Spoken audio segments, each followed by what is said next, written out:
Okay, hey everybody, this is Diane O'Brien, your headhunting housewife here. This is clip one. The first thing you need to do if you've stumbled upon home-based recruiting, realize you can make a lot of money doing it at home. Maybe you left corporate America, a mom that left there to raise a family, and you want to make some income. Maybe it's part-time. Maybe you're at a point you can do it full-time in the house with a nanny helping with the kids. Whatever the rate, this is the questioning session here as to, so you want to be a recruiter. Let's make sure this is right for you. Multiple questions you want to be asking yourself. First of all, is this something that you're doing? I mean, I say, doing for the money. Yeah, obviously you're doing it for the money too. But kind of under that, is this something you would enjoy? If you don't enjoy speaking with people, if you don't enjoy talking on the phone, just interacting, if you're not comfortable being assertive and picking up the phone and calling someone you don't know and trying to establish a quick rapport, don't waste your time any further than this. I think you never want to put a square peg in a round hole. So I think a lot of people out there, even mentors, unfortunately, or people coaching, can take someone that they really want to do something. They just jump into it without really giving it the due diligence needed, and you'll waste your time if you're not fitting that profile. I've learned this from doing personality profiles for companies where, for instance, whether it's CEOs or for salespeople, they could profile somebody and you want to be fitting within your natural tendencies. Again, not putting that square peg in the round hole. So first of all, that's the first thing you want to establish. Second, if you're like, yeah, I like people, I have no problem picking up the phone and calling somebody, then the next thing you want to ask yourself, again, family-wise and life balance-wise, is the right time and place to be doing this? I mean, you have a long life. I'm not sure what age you are. I'm 38, have been doing the whole sales, recruiting, and business development career the past 2 decades, like I mentioned. The core recruiting probably about 12, 13 years, and a little bit of sales in the beginning, a little bit of business development in the back end, all within the recruiting world, though, making money.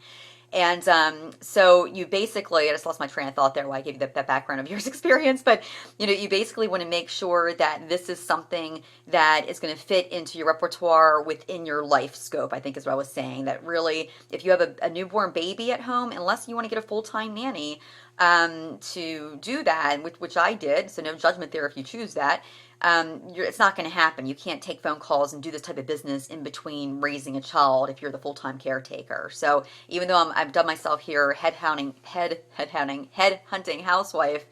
you're going to have help to do it all, or you won't do any of it well. So that's the other question you want to look at.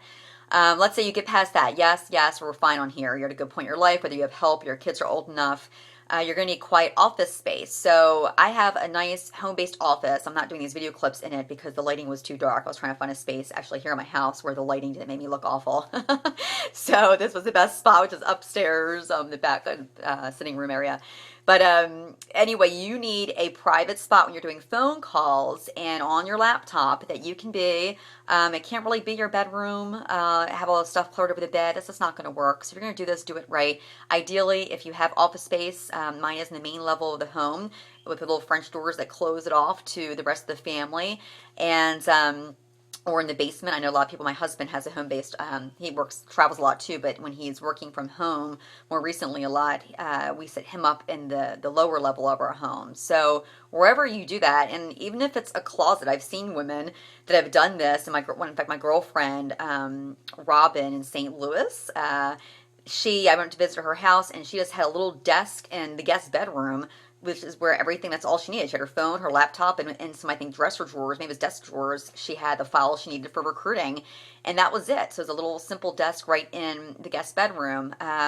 So you don't have to have a big office space. You just need a quiet office space that you call yours, that you ideally have doors you can close to get your work done, where you can set quiet time to know when you're focusing on your business. And let me move on to that. As far as time, we got the space now. That's the where. What about the when? You're going to have, it doesn't have to be full-time. That's what's great about home-based businesses or home-based recruiting business, is that originally when I first set out on my own open sales source, it was actually first called Top Sales Reps, I guess in '02 or '03. And then a couple years later, I changed the name to Salesforce when I was on my own completely, and wanted to take on more things into sales reps. But basically, I'm trying to think back to the timing. At first, I remember I had to be full-time because I was leaving a full-time position as a corporate recruiter working for a company, and I had no desire to lower my money. Again, I was at that six-figure level corporate speaking, I wanted to start my own business, but didn't want to take a hit to that income. So I busted my butt over full-time hours, probably for the first 6 months. By the first year, I gained enough ground where I could relax a little bit more and do more of a typical, 40-hour work week. Ideally, I like 25, 30. If you can do 25 hours to 30 hours a week and make full-time money, you're golden. And that's where I lived, I think, for a long time. And so, again, depending upon how much you put into it is what you'll get out. You can just take one job order on a time at a time, and then that could be very minimum work per week, maybe as minimum as 5 or 10 hours. But if you're taking a few job orders on, it's going to be normally, I would say, at least 25, 30 hours to 40. And it's funny. It seems even at times when I've tried to slow myself down and only want to take on a job or two, it seems whether I have one job or 10, I will still put in the same amount of full-time hours in my office because you want to get the job done. You have work to, there's always something to do. So we'll talk about time management later, but just figure out for yourself what those hours are going to be that you want to do, and then figure out the hours in the day that you want to do them. So if you're doing 25 hours a week, if it's 5 hours a day, Monday through Friday, are you a morning person? Are you an afternoon person? I'm a big believer, not just in the Stephen Covey school of thought as far as the whole time management, but I wish I could credit what book I read in, the whole thing about energy management. I think that's key. If you're not a morning person, don't make your peak hours to start at 6 a.m. to whatever a.m. If you get your stride late morning around 10 a.m. to maybe 3 or so into the early afternoon, do that. If you get tired around that 3 o'clock time, don't start your business day from like 3 to 6. So be smart as to where your natural energy flows. And then if you use the time management skills that corporate America or the other books, business books teach, you're really setting yourself up for better success. So you have the, and I'm past my time here. I want to keep these to 5 minutes each, and I'm going on 7. So as far as just living, this first step is setting yourself up or asking the right questions. I think this is a first step. I'll have to do many series. I want to keep this to 10 clips, but just as far as if you want to be a recruiter, and these are some of the questions you're asking. If you get past this session, go to session number 2, we'll call it. This will be the first one.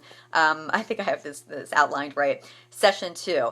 And if any of these things are feeling like, that's not going to work for me, or I don't have that time, or I don't have the place, all those little things you're going to need to be successful, don't waste your time. Go back on the internet, look around for some other freebies or free things to find out what could be fun and interesting until something really truly fits. Not what you just want to make happen, but what really fits with who you are and who you've been, that you can be successful. So that's clip 1, and I hope you stick around for clip 2 if this seems like a good fit for you. Thanks so much. Bye.